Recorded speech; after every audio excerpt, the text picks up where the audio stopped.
Okay, let's hop back here. Let's see, do we have any? Okay, just him.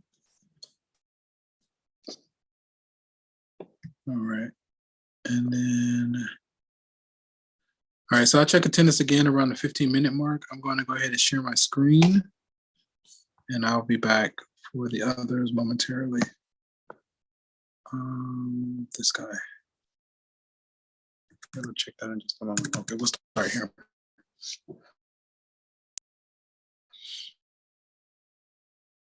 Okay.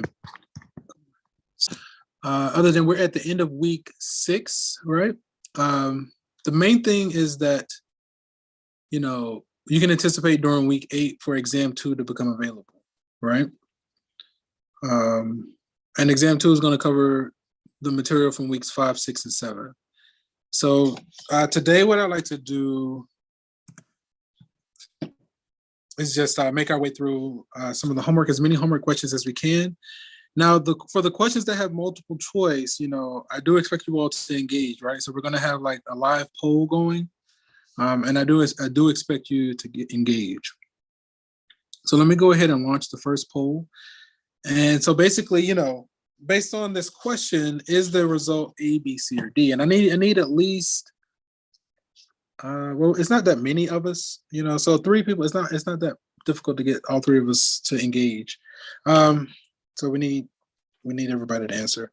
This one, we're starting with the basic function, f of x equals the square root of x, right? So for part A, we want to see, okay, how does the transformation affect where we go from square root of x to square root of x plus 5?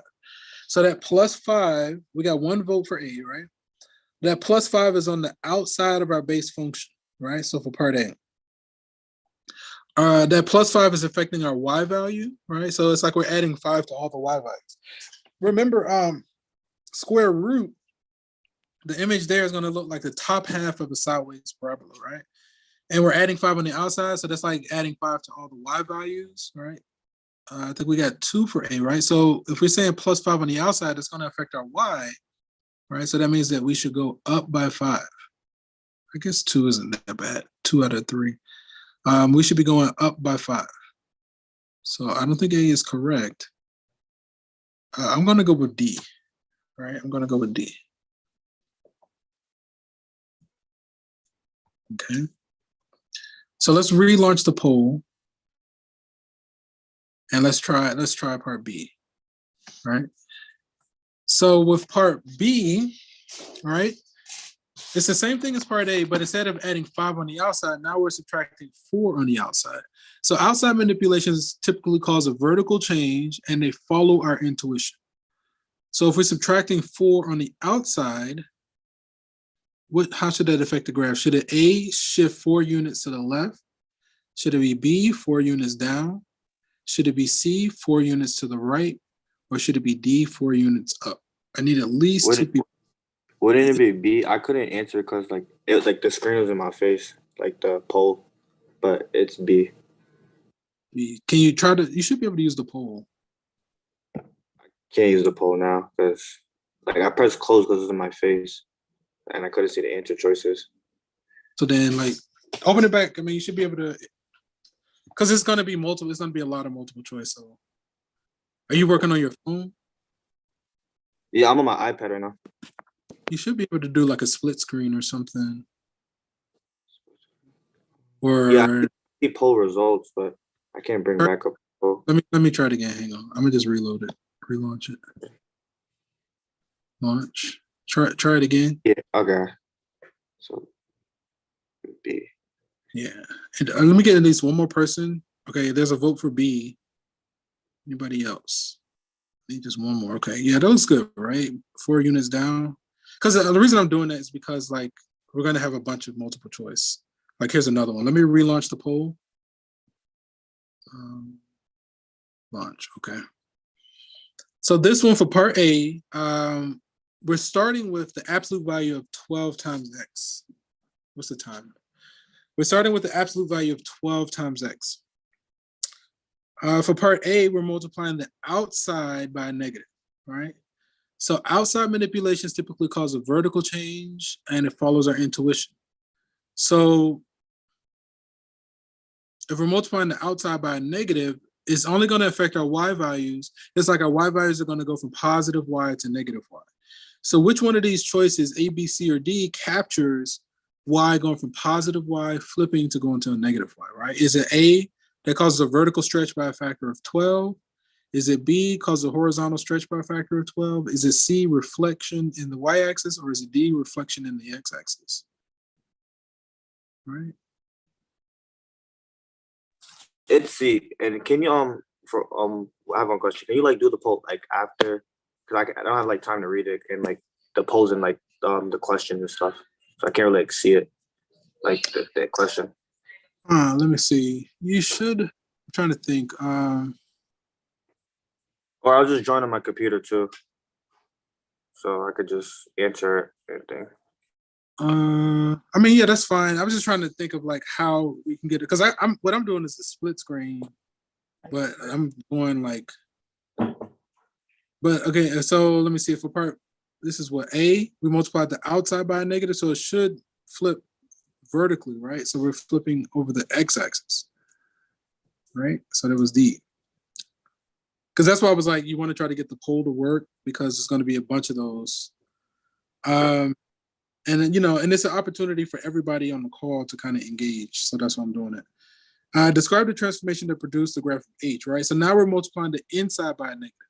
Inside manipulations typically cause a horizontal change and is the reverse of our intuition, typically. So we're starting with like a stretched, elongated V or compressed V, actually, it's the same thing. But if we multiply the inside by a negative, the y values stay the same, but our x values go from positive to negative and vice versa. So it's going to flip horizontally. So just for the sake of time, I'm going to go ahead. I think this one should be B. So I have one question. Yes.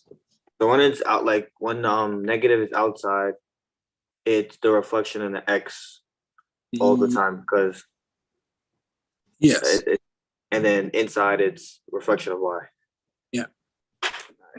Yeah, because if it's causing an outside change, then it's gonna appear as some kind of vertical change. If it's an outside manipulation, it's gonna appear as a vertical change. If it's an inside manipulation, it's gonna appear as some kind of horizontal change. Okay, thank you. Let's try another one. Okay, this one, let me suppress the poll. So describe how the graph of this function can be attained from one of the basic graphs. So we have h of x is 11 over x. So that means that we're starting with the reciprocal function 1 over x, where if we're multiplying the outside by 11, a number larger than 1, so that's going to cause a vertical stretch. So we're going to stretch it vertically by multiplying each y value by 11. Okay. What's the time? Let me give them another 5 minutes to get into the waiting room. So this one, we're asked the graph, we got y equals x squared minus 6, right? So x squared, that basic function is a parabola, so I'm gonna hit the U-shaped curve, and I'm just clicking on the origin. Now that minus 6 is outside of the basic function, so that's like, basically we're subtracting 6 from every y value, so that's gonna cause a vertical shift. We're gonna cause it to go down by 6. Save, I'm gonna hit save. Right, so all it is a U-shaped curve that we shifted down. Another 5 minutes. Next question. Okay, this one, let's do a poll. What if I go like this? Let me try this instead. Ooh. Okay. Let's see if this works a little bit better. Right here. Okay. So here we asked, we're starting with y equals the square root of x plus 4, right? So let me relaunch the poll just to make sure that it's available. Launch. Okay. So there is a poll in Zoom, right? I think there's one vote for B. Square root of X is like the top half of a sideways parabola. Notice that the +4 is outside of the square root of X, right? So because it's outside of our basic function, that means it's going to affect the Y, so it should go up by 4. And as a quick scan, you can quickly see that the only one that went up by 4 is B. I can get down with you guys' results, so I'm going to submit that. Come on. Looks good. Let's go into the next one.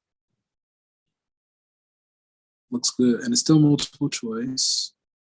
So let's go like this. Can we make all of these bigger? No, that's just making things worse. Put it back. Okay. So, and let me relaunch the poll. Relaunch. Cool. Okay, launch. So this one, we're starting with absolute value of X. Now we're finishing where G of X is absolute value of X plus 7 inside the absolute value, right? You gotta think of a better way to say that. But we're doing an inside manipulation where we're adding 7 on the inside. So inside manipulations typically cause a horizontal change, right? And it's the reverse of our intuition. So you might be tempted to say, oh, we start with the V and go to the right by 7 in the positive X direction. But again, inside manipulations typically are the reverse of our intuition. So we're looking for a graph that has a V-shaped graph where we went to the left by 7, and I can get down with C. So let's go with C. Let's go with that one. All right, let's check. All right.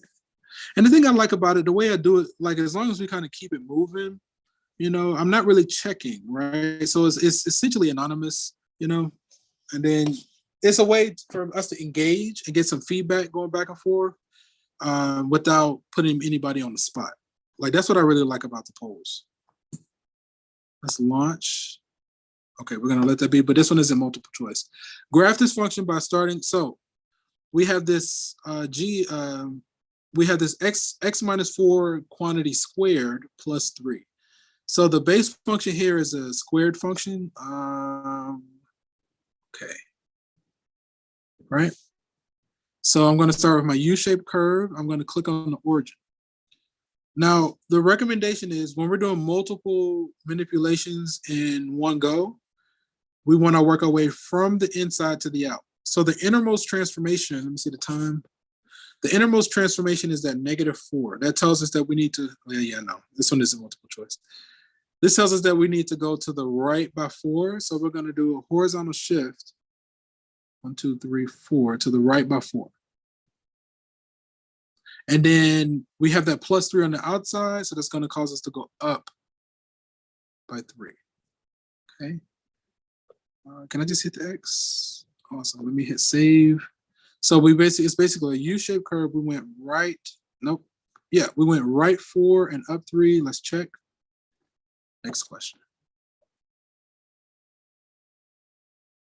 Same kind of deal, right? A similar deal. So if I click here, and we just want to be able to see it. So now the base function is x cubed, right? So that's going to be, I'll check it. Yeah, let me finish this one, then I'll check attendance. It's the cube function. I'm going to click on the origin. So the first manipulation is we multiplied the outside of the cube function by a negative. So that's going to cause it to flip vertically over the x-axis. Then we subtracted 2 on the outside, so that's going to cause it to go down. Vertical shift by -2. Okay, let's hit save and check.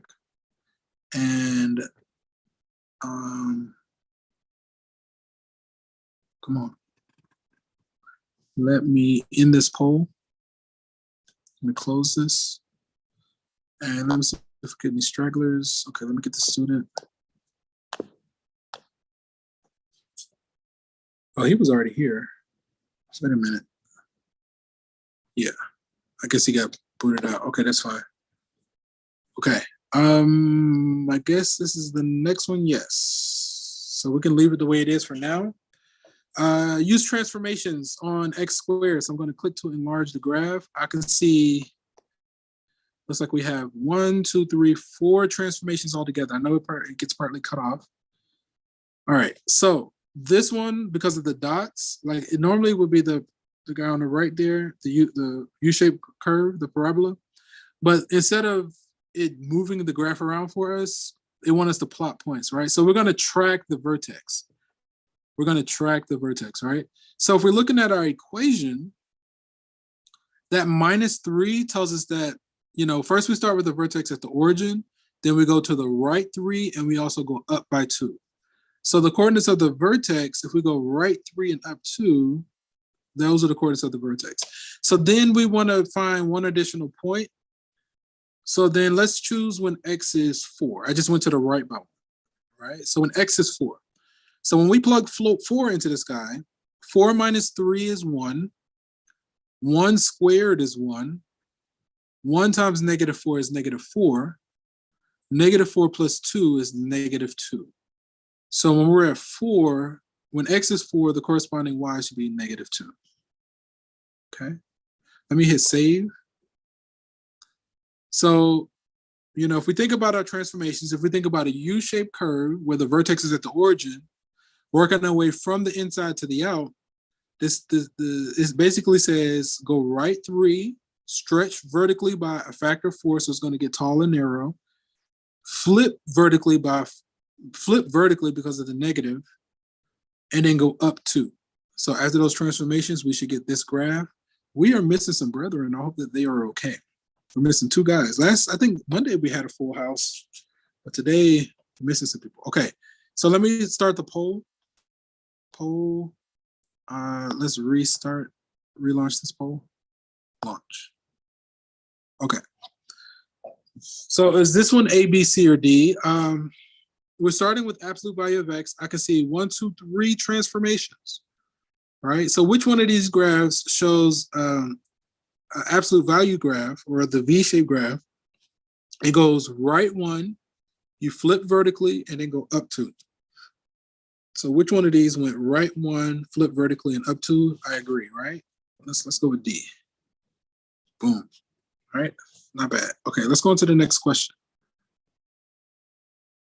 All right, so this guy is called the greatest integer function, right? So when we kind of went through this together in class, we didn't make it to the end of the lectures, but this is in my lectures. That's the pre-recorded lectures, right? So this is called the greatest integer function. So we're going to do a quick little exercise, just mental, to describe this. So the greatest integer function means whatever you have on the inside, the output is gonna be the greatest integer less than or equal to our number, right? So for instance, the greatest integer less than or equal to 2 is 2.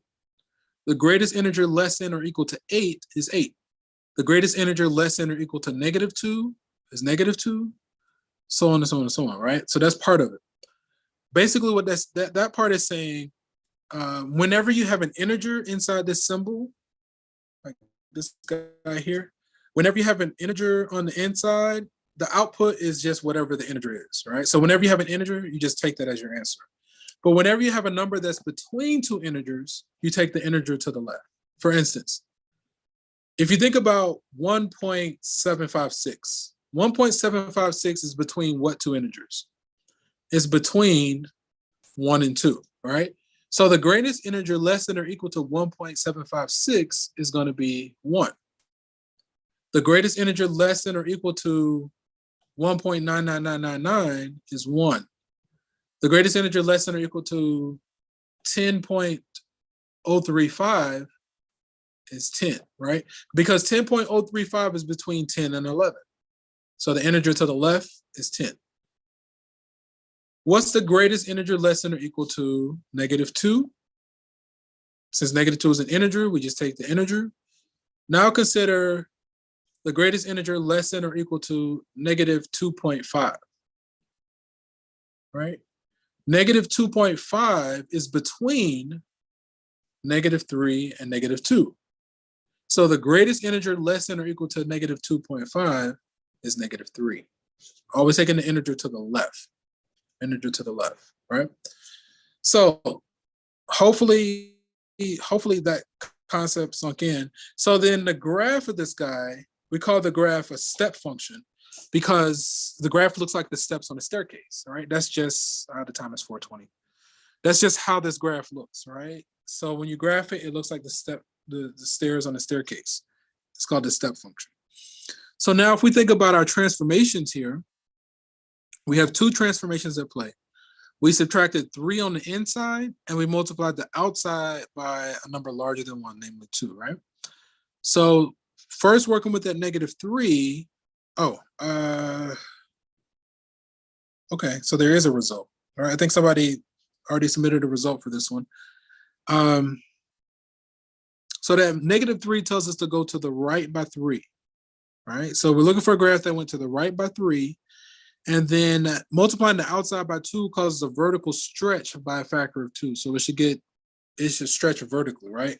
So off the rip, that should eliminate, it should eliminate B and D, right? It can't be B, it can't be D, because those have been vertically smushed. Those have been smushed vertically. So then it has to be either A or C. So I think I'm leaning towards C. So for instance, when X is 3, the output should be 0, right? 3 minus 3 is 0. The greatest integer less than or equal to 0 is 0. 0 times 2 is 0. So when X is 3, Y should be 0. And the only one that does that between A and C is C, right? Okay, so let's go with that one. Check the answer. Let's do a different one. Okay, I don't think we have a poll right now, so I'm going to suppress that for right now.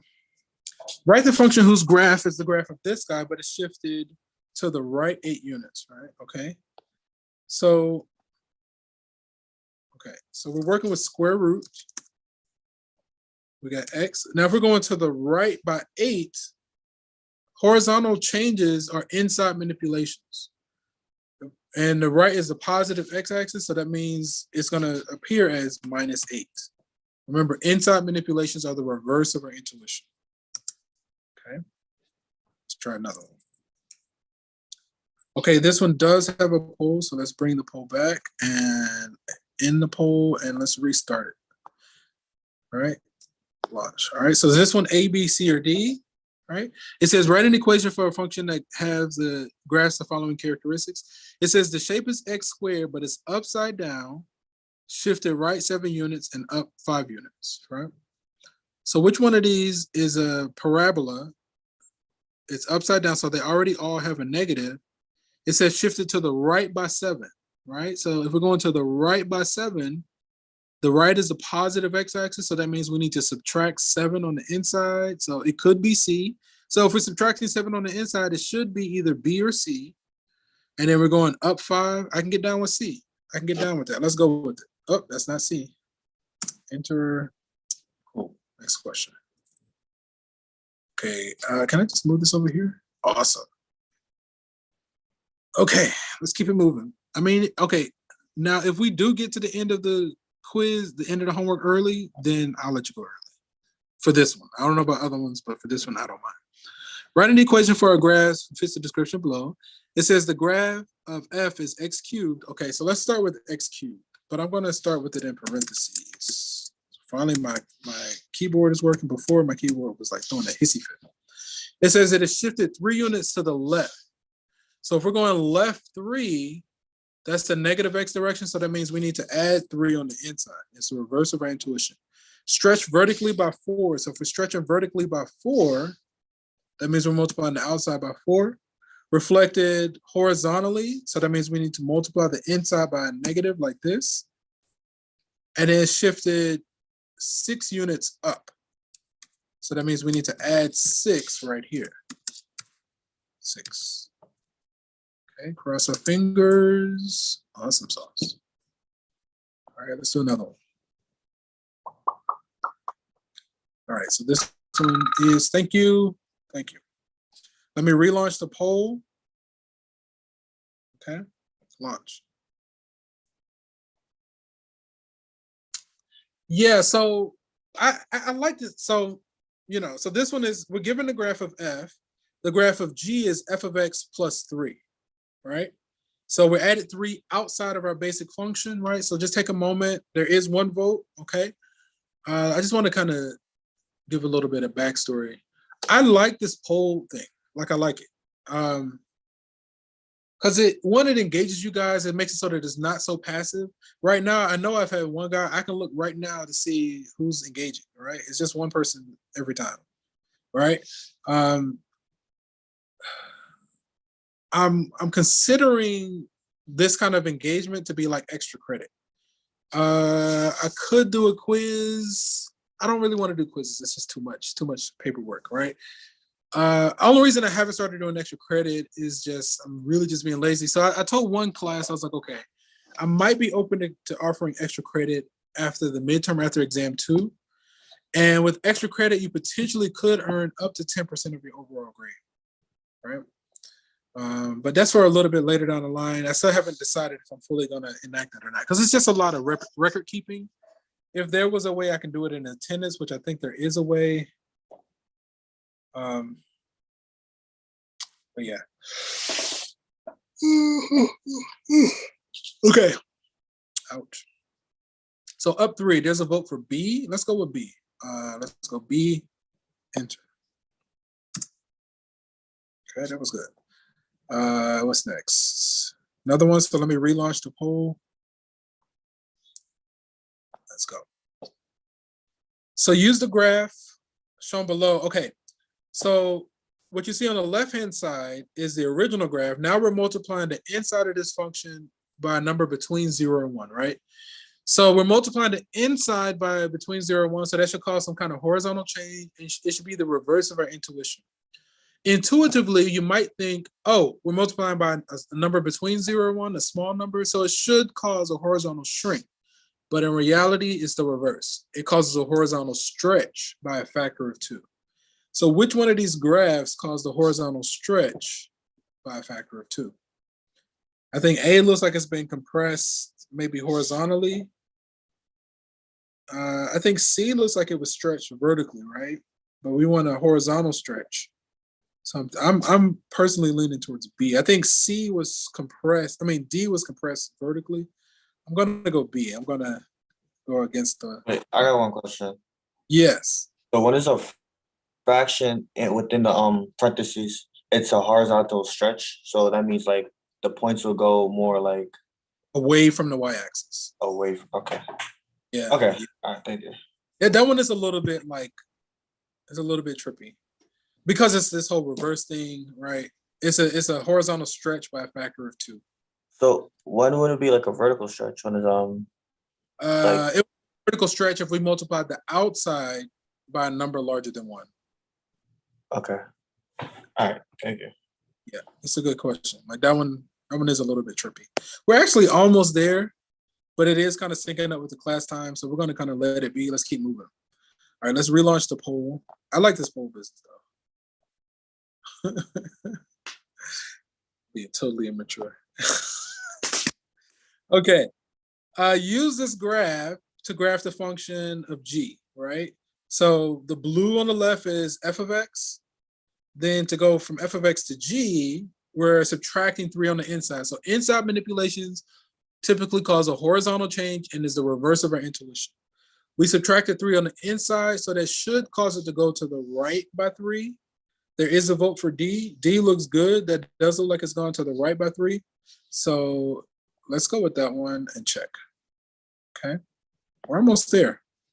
Maybe we might get out of here early. I hate to get you guys' hopes up. Now, I think this is the furthest that I've made it all day. Okay, let me go ahead and relaunch the poll. Boom. Okay, let's see. So it says a graph of f is given, no formula for f is given. Make the graph. Oh, we got 1, 2, 3, 4 transformations, right? So with something like this, it's probably a good idea to try to track, like pick a point. Either pick that point that's at the origin, and that's probably the easiest one to track. You could try to pick that pointy one at the top, but I feel like the origin is probably the easiest one to track, right? So if the one on the left is the original graph, let's go transformation by transformation. Starting from the inside, right? The innermost transformation is that -2. That tells us to go right 2, right? So first of all, the graph should have gone right 2 and up 4. So the ones that's going right to, it can't be, if we're tracking that point that starts at the origin, it can't be A because A didn't go right 2 and up 4. It can't be B because B didn't go right 2 and up 4. It looks like there's only one that went right 2 and up 4. All right. I think there's only one that went right to and up 4. So we didn't even have to check the other transformations. Let's just go with C, because that's the only one that looks like it went right to and up 4. Okay, let's go with that one. Okay. So I just picked with that one again, I picked the point that started at the origin and I was tracking it where I knew it went right to and up 4. Let's go to the next question. Okay. All right, let's see if I can get this one. We got what? 3 more. See how quickly we can do these 3. Let me just check something really quickly. Okay, wait a minute. Yeah, okay. Let me get them. Let's go back to the poll. This one doesn't really have a poll. Let me get the student. Okay, so we're only missing one person. So this one says, let F be the function that associates the employee number X of each employee of a corporation with his or her annual salary F of X in dollars. Suppose each employee was awarded $5,000 across the board raise and an additional 6% of his or her increased salary. Write a function P to describe the new salary. What's the function described? Okay, so let F be some function. Okay, so let F be some function that associates the employee number X of each employee with his or her annual salary F of X. Suppose each employee was awarded 500 across the board raise. So they got 500 raise in their salary. Okay. So then let's say, so if we consider their salary, which would be F of X, we want to increase their salary by what, $500. And then an additional 6% of his or her increased salary. Let X be a function that associates the employee number, the annual salary is 600. Okay. Suppose each employee is awarded a $500 across the board, so they take their salary to add $500, and then an additional 6% of his or her increased salary. So now, if we consider the increased salary, we want to increase that even further by 6%. So what we have showing right now is the increased salary. So then I want to take this result, and if I want to increase it by 6%, I'm going to multiply it by 1.06. Okay, it says type an expression involving F of X. Type your answer in Y equals MX plus B. Do not include the dollar symbol. Okay. So basically, let's distribute this 1.06. If we distribute this 1.06, we're going to have 1.06 here. Hey Siri, what's 500 times 1.06? 500 times 1.06 is 530. 530. All right, so come on. Plus 530. Okay. So I just basically distributed that 1.06. This looks like Y equals MX plus B. Let's go with it. Let's check our answer. Okay. I feel like there should be questions. I don't know. Let's give this one a go. We got a solid 10 minutes. It says in the graph given, the temperature capital T in degrees Fahrenheit of a home is given as a function of lowercase t of time in hours after midnight over a 24-hour period. For part A, at what temperature is the thermostat set during the daytime? Right? So looking at this during the daytime, that looks like, what is that? Let's see, 6, 8, 10, 12. So that's like 7 and then 19, 7 to 7. Actually, from 6 to 7, 6 a.m. to 7 p.m. It reaches there, but during the daytime, it looks like the temperature set, let me see, 72, 46. It looks like it's set to 75, right? During the daytime, that top one looks like it's at 75. So we're going to go here and type 75 degrees and hit enter. Awesome. Overnight, all right? So at nighttime, that looks like what, 50? So it's just reading a chart so far, 50. Come on. Okay. The homeowner reprograms the thermostat to T of T minus 5. So notice that minus 5 is outside of our function. So that means it's affecting our Y values. So it's like we're subtracting 5 from all the y values. The y values in this case being the temperature. So it basically lowers the temperature by 5 degrees. Lowers the temperature by 5 degrees, which is this third choice. Ooh, for some reason, it just hit me like I don't want to talk anymore. Which one of these is a lower? It went from 70, what was that, 75? It should go down to 70. I think it looks like A is went the wrong direction, so it's not A. B isn't proper at the top. C is proper. The only one that has the right temperature is C. All right, let's just go with C. Okay. The homeowner reprograms where they say T plus 4 where the plus 4 is on the inside. Explain how this change affects the temperature in the house and then graph the new function. So normally when we add 4 on the inside like that, that causes a horizontal change and it should move it to the left by 4, all right? So this change will move the temperature 4 hours earlier. Move the temperature change to 4 hours earlier, right? Because we're shifting that graph to the left by 4, right? So then we're gonna go with that one, okay?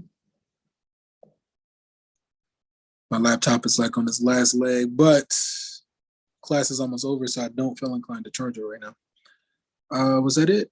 There should be one more. Okay.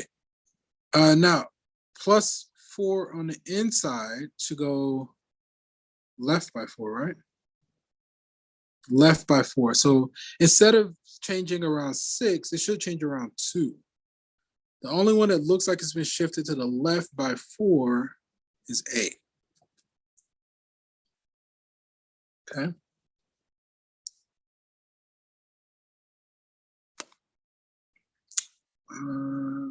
Was that it? Oh, that was it. Yeah, we made it. Right, guys? So that only gave us like 5 extra minutes, but you know, that's okay. That's better than nothing. Are there any burning questions? Any burning questions before we go our separate ways? No. Okay. So let me get rid of this. Come on. Thing is, you know, this is the end of week 6, so you know you have your homework and quizzes. I just want you to be aware that we're getting close to week 8. Exam 2 should become available that Sunday before week 8 at 11:11 a.m. and it'll be available for 7 days. And then it'll, you know, but it basically mimic exam 1. Exam 2 should cover the material from weeks 5, 6, and 7.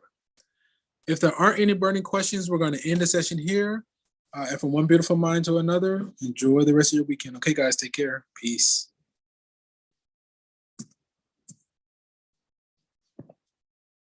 Excuse me, Professor Charles. Yes.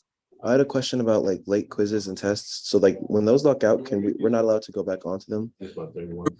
Well, you're encouraged to definitely go back. You can repeat them, and you can earn up to 90%. So there's only a 10% late penalty. So if you miss an old quiz or exam, even exams, you can go back all the way up to 90%. All right, thank you, sir. Any other questions going once, going twice? Have a nice day, sir. You as well. All right, so we're going to end the session here. And from one beautiful mind to another, enjoy the rest of your weekend, guys. Take care. Peace. Stay